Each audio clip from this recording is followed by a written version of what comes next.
Welcome to another episode of Restoring Your Voice with me, your host, Pastor David. So glad that you could be here. Before we start, let me just ask you to click that like button, click that share button. So share this video. And if you haven't subscribed, why not? Go ahead right now and do it.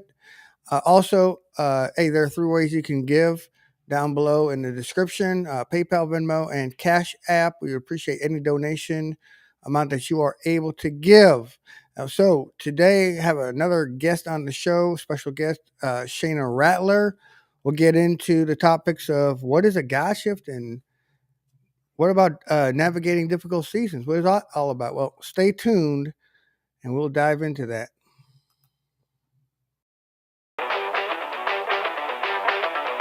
Welcome to the show, Restoring Your Voice. With me, your host, Pastor David. I'm going to help you use your God-given voice. I'm going to equip you for the good works of Jesus and prepare you for the return of Jesus. I'm going to do this through hitting up hot biblical topics, problem areas in the body of Christ, in the charismatic, in other areas of the body of Christ, in an attempt to help bring clarification, purity, consecration in love and patience as the Bible commands. I'm going to have special guests on that are going to equip you and edify you through their stories that give God the glory, where you'll get different viewpoints in different areas because we're all one body and we all have a piece of the puzzle to share with one another. So I look forward to you watching, listening, and interacting.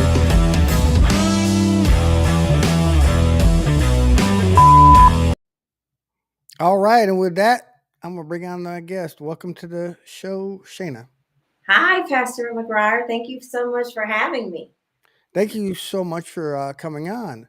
Yes, So, before we start, I guess, why don't you just tell the audience a bit about yourself and your ministry?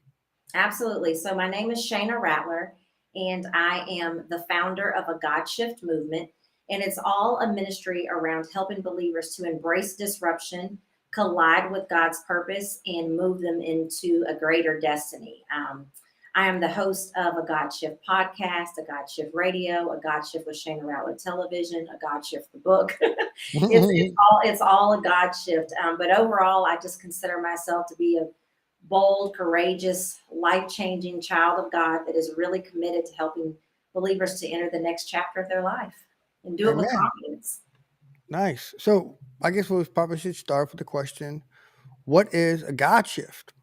Absolutely. So my definition of a God shift is anytime a disruption in our life collides with God's purpose, but it ultimately moves you into a greater destiny. And as a result of this process, not only do our lives improve, but most often the lives of other people improve as well.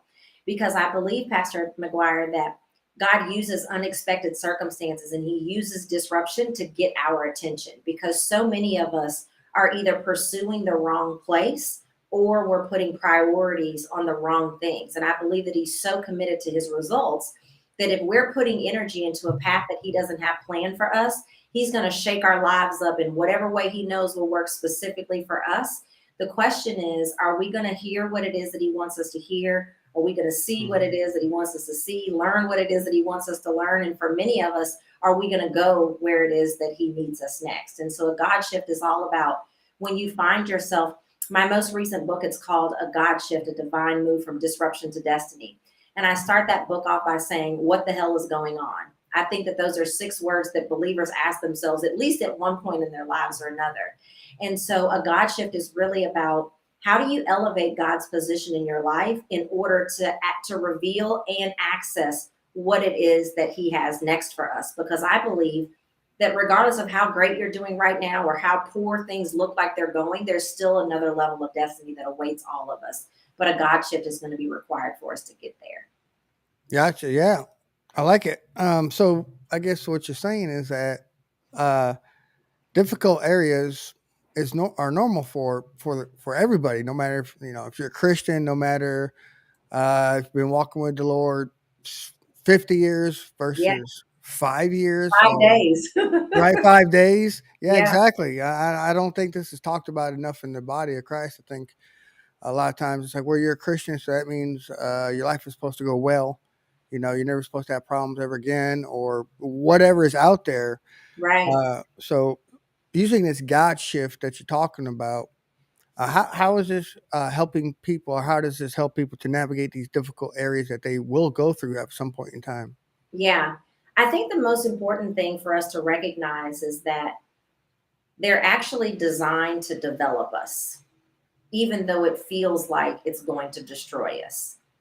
And we have all these colloquialisms, we have all these scriptures that we quote and we know where it is. And almost all of us know Romans 8 and 28.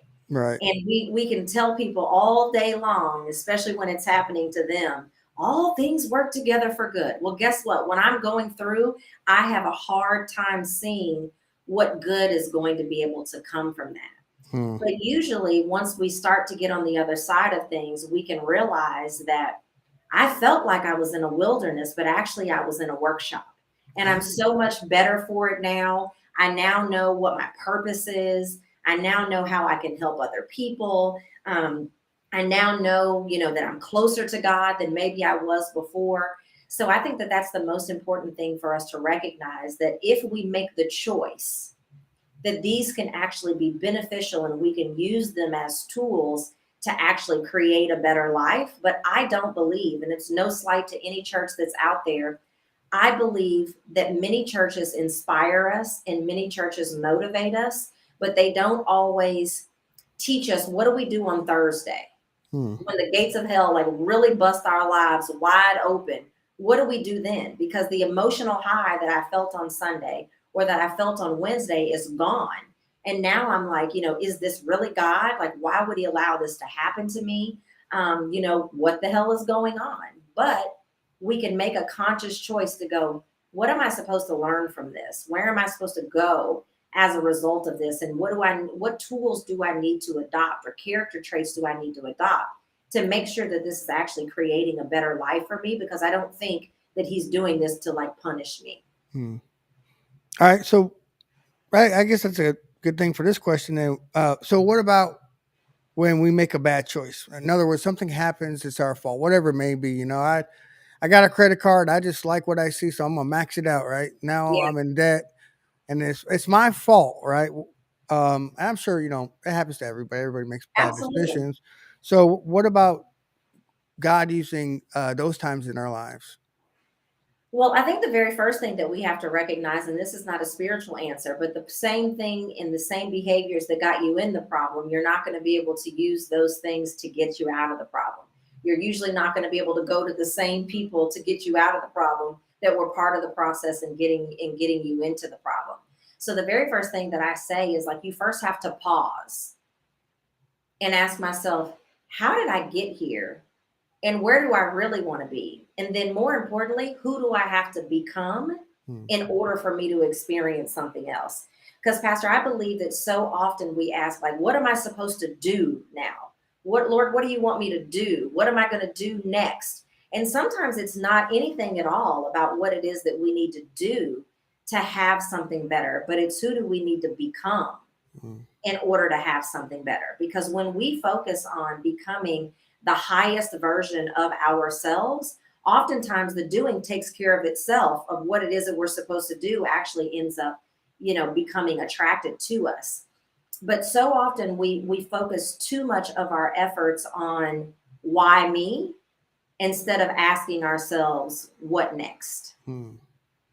I like that. So, I guess that would play into then, like you mentioned, people go to church on Sunday, feel great, motivated, or whatever it is, Flying high.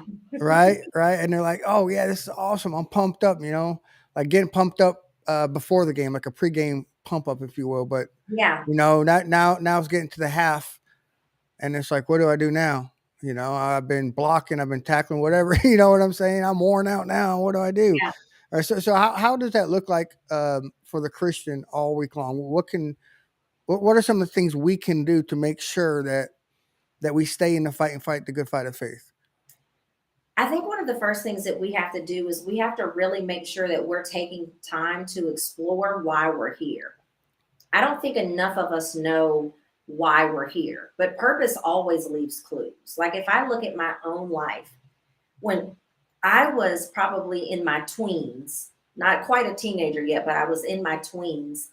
And I used to volunteer at a nursing home in the activities department. And one of my favorite things to do was not stand in the dining room and scream out B19 for bingo to people that probably didn't even hear what I said. But there was a lady who was bedbound, and it was actually fatal if they moved her. Like something could explode in her head, so to speak, if they moved her. And so I would always go in her room and I would ask her, if you could do anything, if you could leave this room and go anywhere or do anything, what would it be? And then I would go find a book that talked about that. And I came back and read it to her. Why do I say that? Because even at that young age, I had clues that my purpose was to help other people's dreams come true. Hmm. I went on to be a physical therapist to help something come to become true. I went on to be a business coach to help people's business dreams become a reality. And so my purpose of why I'm here has not changed over the years, although my assignment has. So I think as believers, if we can spend some time really looking back over our lives and asking ourselves, what are the things that I've been passionate about? What are the things that I've been frustrated about? What are the things that people always come to me for advice? You usually can take those clues and put them together in a halfway decent picture to know why it is that you're here. Because I believe that when we know why it is that we're here, it helps us to be that guy and be that girl that every single morning when our feet hit the floor, the devil's like, oh crap, he's up. Oh crap, Mm-hmm. she's up. Because we now have a why. And so when things come up, it's like, yeah, that happened. But I know ultimately this is why I'm here. And this is the purpose that I'm supposed to serve in the earth. And I can't afford to let other people down. I can't afford to let God down. So let me just give myself a day to have my pity party. I say Jesus took 3 days to get up. I'm gonna give you one day to get over what you're going through. But it kind of, I guess what I'm saying is that we have to have some form of why Right. that we can pull on the strength of. Because there's going to be days that we're going to question what we're doing. There's going to be days that we want to throw in the towel. But if we can pull on the strength of our why, it gives us something to kind of ground us and pull us back into, okay, it's really not that bad. Hmm. I agree. I mean, I joined the army at 18. I didn't. I just was like, I just need to get a job, basically. But throughout that, um, for some reason, I focused on that leader in front of my platoon. I was Yeah. like, I don't know why I said that when I said it. I was like, one day I'm gonna reach that rank. I wanted to be there. I wanted to be a leader and stuff. And so I did eventually reach it. And so I knew that for instance, leadership and training and stuff like that. And I didn't know, like, when I was getting ready to retire from the army, I figured I just knew something. God had some kind of call on my life for that. But it didn't work out the way I thought it was going to work out. I Yeah. retired. My health took a dive in many different areas. But point being, I guess, here I am 6 years out of retire. And I'm doing what God has finally called me to do. It wasn't easy to get here. It was difficult, but I knew that God had called me to do that. And when it So got tough, you were able to say, but I can't quit because I want that. I want that. I want to accomplish that more than I want to give up because it's tough. right. Tough doesn't last typically. No, no, and even when it is tough, uh, I believe if it's the God calling for us, then He'll equip us to do it. For instance, He's healed me of other stuff He hadn't healed me from yet. And some days are more difficult than others. But I'm not gonna lie, every day is kind of difficult for me. But hey, Yep. I believe that God equips us to do whatever it is that He has called us to do, regardless. If we Yeah. just say yes, like you were saying, how we got to look back, we got to say, okay, we got to keep our eye. Okay, well, I know that this is what God's called me to do, but what are some of the practical steps, like during the week, that believers can take, um, to accomplish this? Especially when quit looks good. Yeah, absolutely. So one of the things that I'm not a big fan of just staying busy just to pass the time to get your mind off things, but I am a big fan of being very strategic about how we spend our time. And so I think if at the beginning of every day you have the top three things that you want to accomplish today, hopefully at least one of those things is something that's related to your purpose or a long-term goal that you have for yourself. Then again, it gives you kind of like a guidepost to come back to, because if your life is anything like mine, so many things can happen during the day Mm. that I decided I wanted to go to the gym. Can't remember the last time that happened. I decided that I wanted to write a little bit. Can't remember the last time that happened. But Right. I noticed that when I don't just have a to-do list, but I have, these are the 3 things that I want to do today, and I actually assign it a time on my calendar, I find that I get more done. Now, I'm not putting things on there like do the laundry. Who cares? If you don't get to your laundry for 3 days, in the grand scheme of the world, it really doesn't matter. But you have to ask yourself, where do I really want to be in the next 12 months? At the time Mm. of this recording, it's the middle of February. Right. Where do I want to be at the end of 2022? And I need to make sure that every single day, at least one thing that is on my calendar is going to be a step towards me accomplishing what it is that I want to accomplish by the end of this year. And I won't go to bed tonight until it's done. I Mm. don't care if the house is on fire. I'll go sit across the street and watch it burn and get this one thing done. It's just that important. Like what God has for you is just that important. But something you said before you asked me that last question is, some of the questions that we ask ourselves of like, what we want, and if, if God called me to do this, he's going to kind of give me the grace for that. I think sometimes we question how ready we really are. Mm. And I think it's important that we're reminded that whatever place it is that God has prepared for us, he has already prepared us for that. I believe it's in Ephesians 2 and 10, and it talks about the fact that God does beforehand these things that allow us to do great works. So that means if he's prepared beforehand for you to do great works, that means that whatever it is that he's called you to do, he would not have done it if you weren't already at least ready enough to start. Mm. And I believe that we get so stuck in, we don't know what's going to happen on step 4 or 5 that we Right. never take step 1. And you're oftentimes not going to know what step 4 or 5 consists of until you do step 1. It's kind of like your GPS. If I want to go to California from Dallas, why am I worried about what's going to happen in Nevada and I haven't even gotten out of Texas yet? Right. You know what I mean? So we have to remind ourselves, like, we're prepared enough to at least start. And then once I take the first step, I can worry about the next step. Once I take the next step, but the how is not a whole lot of our business down the road. We just need to be secure enough to know that we're already ready enough to at least start. And I hope that in and of itself sets somebody free, that is Man. putting off doing something because they didn't feel ready enough for what they thought was going to happen a year from now. Just start. Just start. Right. Hey, and if you're anywhere like me in Texas, it's going to take you a long time to get out of Texas because I'm down here in Corpus Christi. Okay. So it's going to take about 15 hours to get out of Texas from where I'm at. Exactly. So you don't need to So, worry about what's going on the coast. It's going to be a while before you get there. Worry about getting out of Texas first. And guess right. what? There's no shortage of information. We don't live back in the days where my grandparents were alive and there was no internet and no maps. And there's very little that you can't Google nowadays to at least figure out what the first step is. Yeah, exactly. I know. I completely agree. I didn't even know what I was doing. Like, I thought I was going to go to some sort of Bible college or some sort I mean, I was preparing every way, which way I could to do that for when I retired. Yeah. Well, that didn't pan out. That did not work out because of the health problems I was experiencing at the time. So then I'm thinking, well, how am I supposed to ever go into ministry? Yeah. Right? Because quote unquote, you're supposed to go to Bible college. You're supposed to get a degree. So I'm like, because for me, that's the only route I know Yeah. or knew at the time. Sorry, but it came just a bunch of studying. I got a Bible. There's one, like you said. There's the internet. There's another.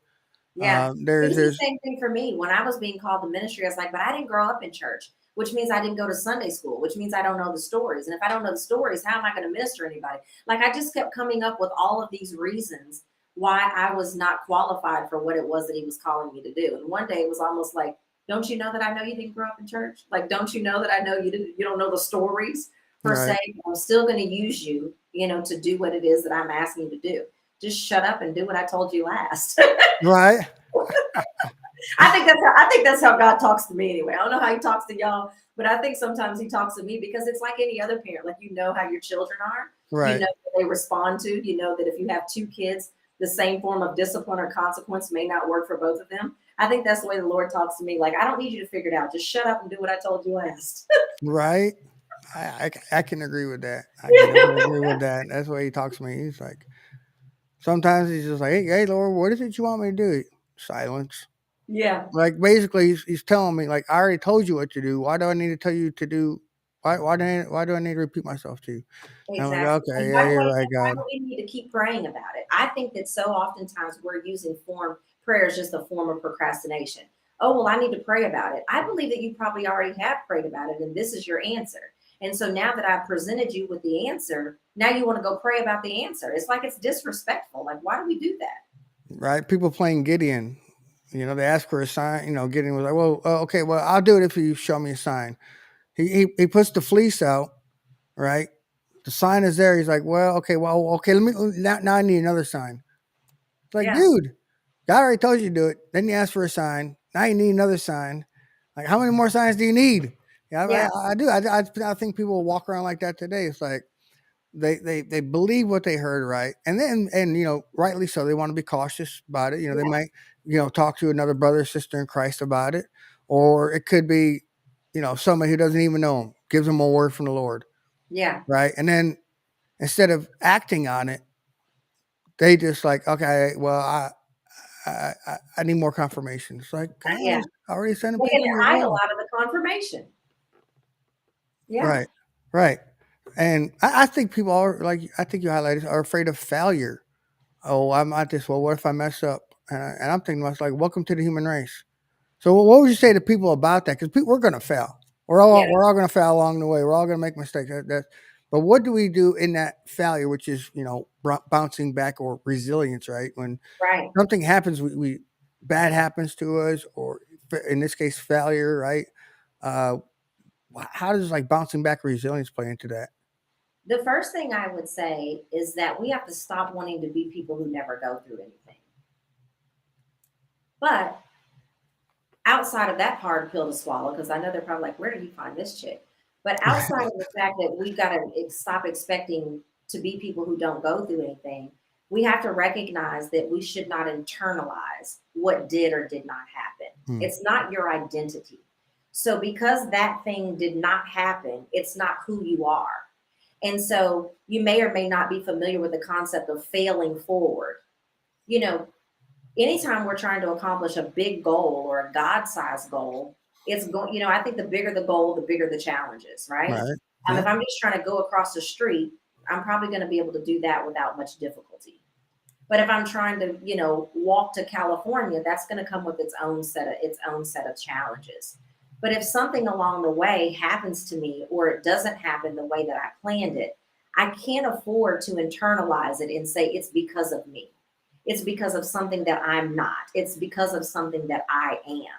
So you have to recognize that whatever it is that didn't happen, it's not who I am. And as long as I don't internalize the quote unquote failure, I can actually learn from it, because I believe, Pastor McGuire, that I probably have learned more from my mistakes and my Yeah. failures than I have my successes. And so I think that's how you fail forward, is go, wait a minute, this ain't got nothing to do with me. It's not because I'm dumb. It's not because I'm not pretty enough. It's not because I'm not worthy enough, or whatever the things are, that the little mini me, that's inside of our head.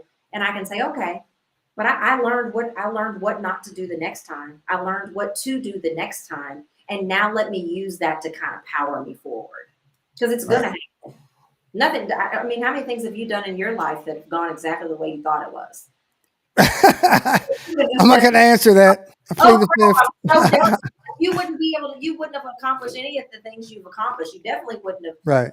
the ranks in military if every time something didn't happen, you just like, oh God, I'm so dumb. I'm so not worthy. I mean, like, no. Right. Learn from it and let it push you forward. And it will if you don't internalize it. Oh yeah. Man, I've learned so much from failure. I've learned more about what not to do. I like to tell people too, by the way, that the Bible is filled with more stories of what not to do than what to do. Yeah, that's I so true. mean, you got the whole Old Testament filled with Abraham. He failed. You Yeah. know, he Jacob, he tried, already Lord told him what his life was going to be, but he's like, I'm going to help you out, Lord. And he kind Yep. of, he felt, I mean, and the saying, there's like, we could go through a whole slew. And yet, the good thing is, there's a lot of these people that God still used. He still used them. I mean, He David, he said, made all the King David, he made a colossal mistakes. Adultery, then having the guy whacked, then not taking care of his children, and you just go, and then he still named and he a still man, became king. right, and he still named a man after God's own heart. Yeah. After all of that and more, so yeah, I believe, yeah, yeah, we should not let failure Define. define. Yeah. And I feel like that's what going to be a word for somebody. Don't let failure define what you do and who you are. Don't do that. Yeah. So what's the difference? Say, I'm sure maybe some people may not have an idea, or they did have a wrong idea of what they were supposed to do, and that, different, so many different reasons why that would happen. But maybe you can highlight what the difference is between that and us just needing growth and maturity. Because I think sometimes we conflate that. Oh, I made a mistake. Oh, I'm not supposed to do that. Versus, no, I just need to grow and mature in that. Absolutely. Sometimes it's something didn't go the way that we wanted to because we skipped a step. Sometimes we just didn't do the step right. Let me give a very simple example of a person that I spoke to about 2 or 3 months ago, that things in their business was not really taking off. They weren't really getting any traction in their business, but they knew beyond a shadow of a doubt that God had told them to start that business.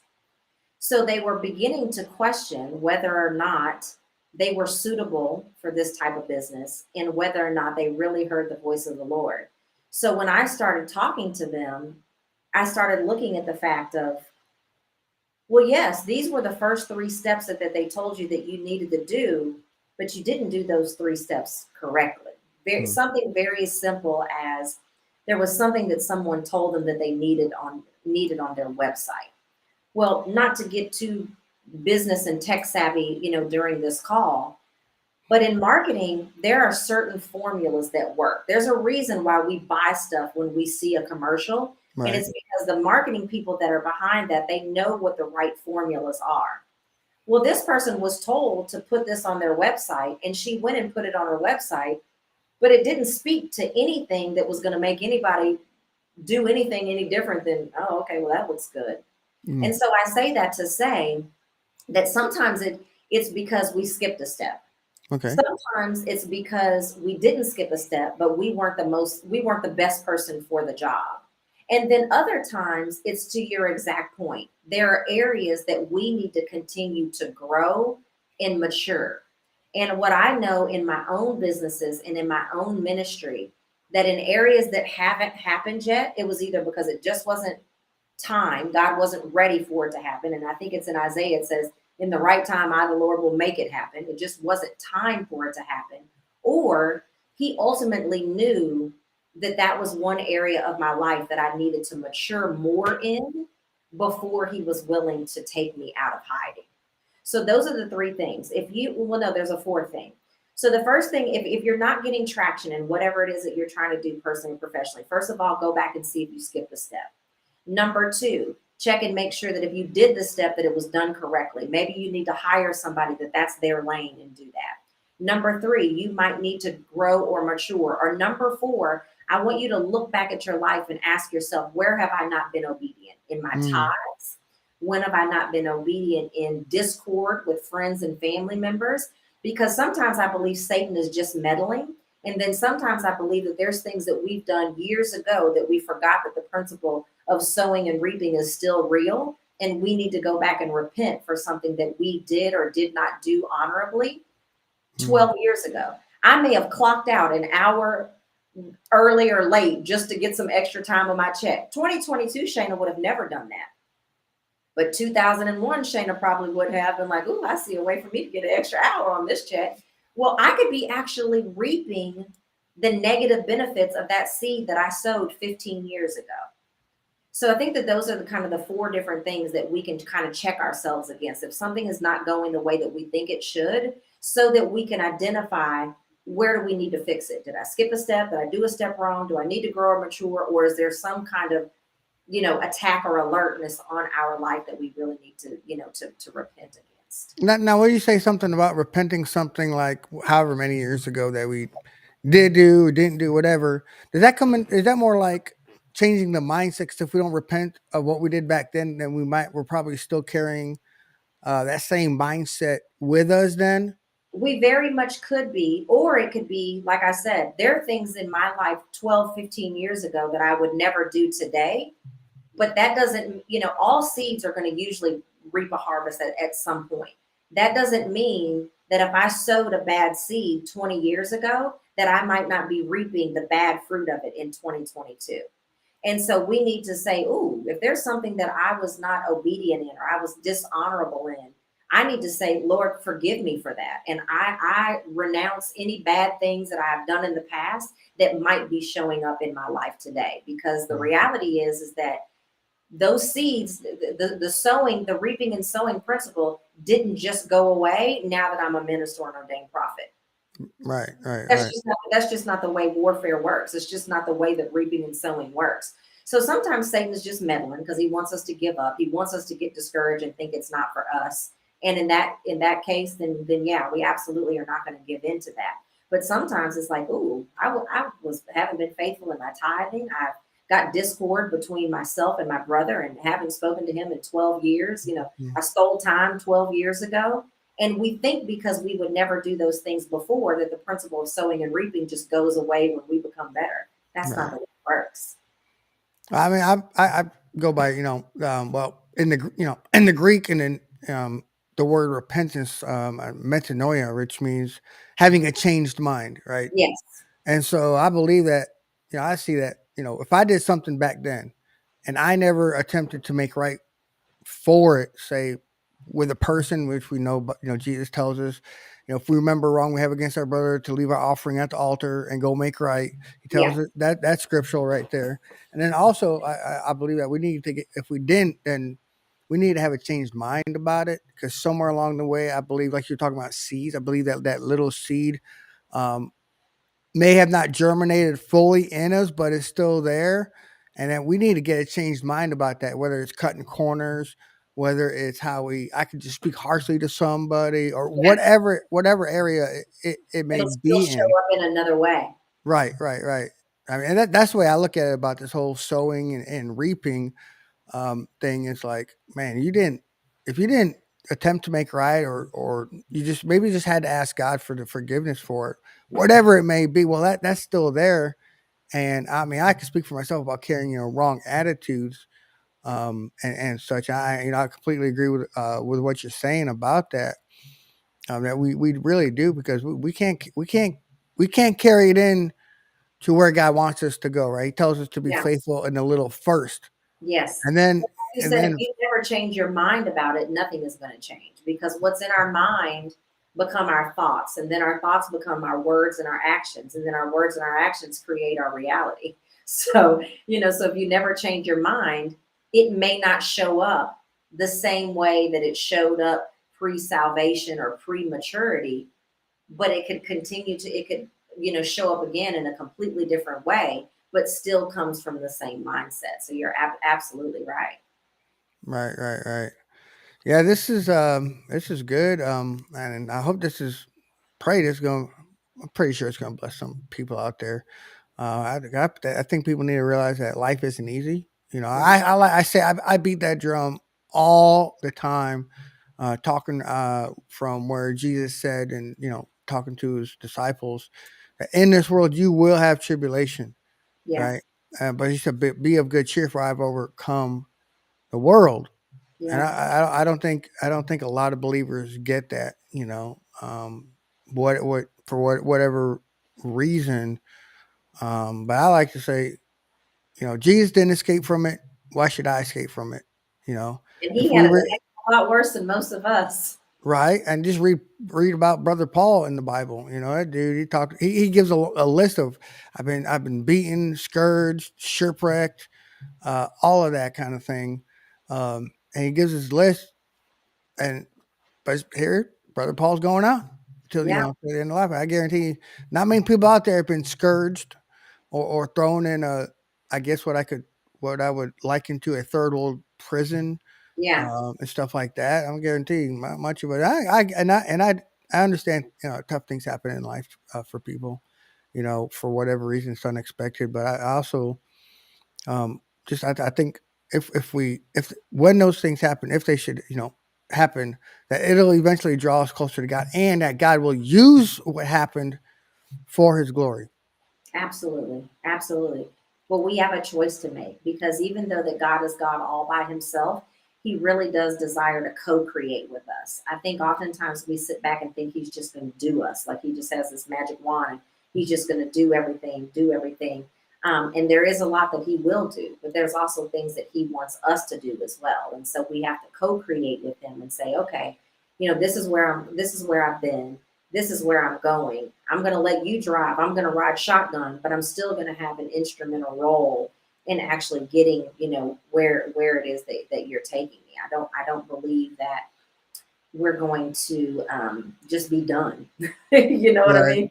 Okay, Lord, I surrender. Just do it. Just do it. Take care of it. And he's like, I'm going to take care of a lot of it. But what role are you going to play, in the process as well? And there's definitely some areas in our lives that we can begin to focus on, to make sure that it's kind of a walk alongside. Yeah, I saw a meme. I can't remember exactly what it said, but showed a guy leaning on a shovel, on the ground. Basically, talked about how, uh, if God wants a hole, wants you to dig a hole, He's not going to dig it for you. You know, you're going to But have he to. will give you the shovel. Right, He gave you the shovel. Now you got to just do it. Yeah, he's not going to just knock the hole in there for you, for sure. Right, and like I went through some horrible stuff. I went to combat 3 times, trapped in PTSD for 15 years, and all of that, and living in a nightmare. And I know, like, now God can use that because, here we are, Corpus Christi, Texas, and there's not a single veteran support group in the church around here. So, see, Mm, that's just one example of God using something horrible, that I pray that nobody would ever have to go through.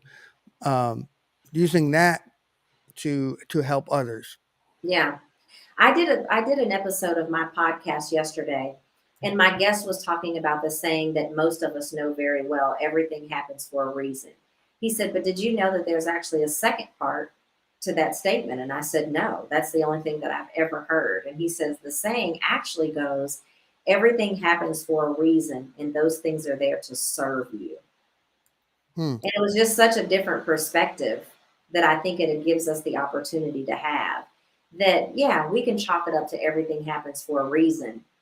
But some people will think, well, it was because I was just supposed to go through that because I'm a bad person or because I've done something bad before. No, it's there to serve you.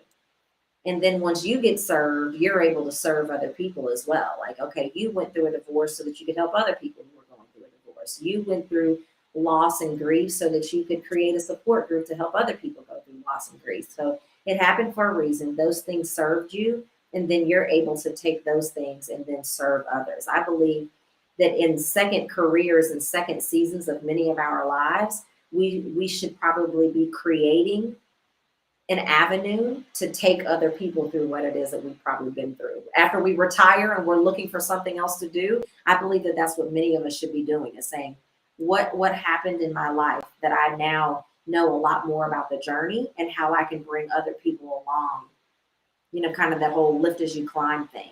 Right. So yeah, so somebody who's listening, like, I don't know what I'm going to do after I retire. Think about what you've been through and how can you begin to put something together. And it doesn't have to be elaborate. It can be Right. a group online once a week in a Facebook group or something where you can look at that thing that was meant for a reason that served you. How can you use it to serve others?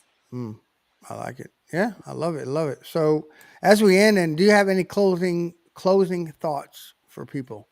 Yeah, I would say that there is another level of destiny that awaits every single person. And every day that we don't access the wisdom and the information that is necessary is actually a day delayed for us to answer the amazing life that's calling. So it's a choice. Are we going to sit by on the sidelines and just let life happen to us? Or are we actually going to dare to answer, that amazing life that's calling? That's what I would leave them with. Can All I give right. them a free gift, Pastor McGuire? Huh? Say what? Can I give them a free gift? Sure. I'm sure they wouldn't complain. So I have a guide, and it's called When God Says Shift. And so I believe that there are four primary areas of our life that we need to shift in if we're going to go out of disruption and get into a greater possibility, more expectancy, just the greatness that is there for us. And they can get that free guide at godsayshift.com. That's godsayshift.com. And it's an immediate download. And it's very, very straightforward. These are the four areas. Here's what you do. Now go do it. All right. So God says shift.com. And I'm just Yes. trying to check it. Is that, oh, let me see. Okay. So is it God? I mean, I'm going to write that down real quick. That way I can link it in the description. So Yes. God says, oh, sorry about that. Dot. Shift.com. Okay. Good. All right. And so then where else can people find you at? Where else can people contact you at?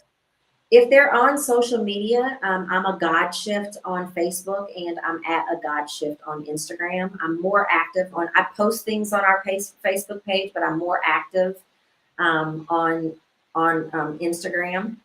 But they also, our website, everything is a God Shift. So our website is a godshift.com. But I think the best place to start is to start with a free guide. But there's information about our books and our t-shirts and our television shows and all the things that consist of our movement at a godshift.com. But I've kept it really simple. So whether you're looking for me online or on social media or the bookstores, everything is a God Shift.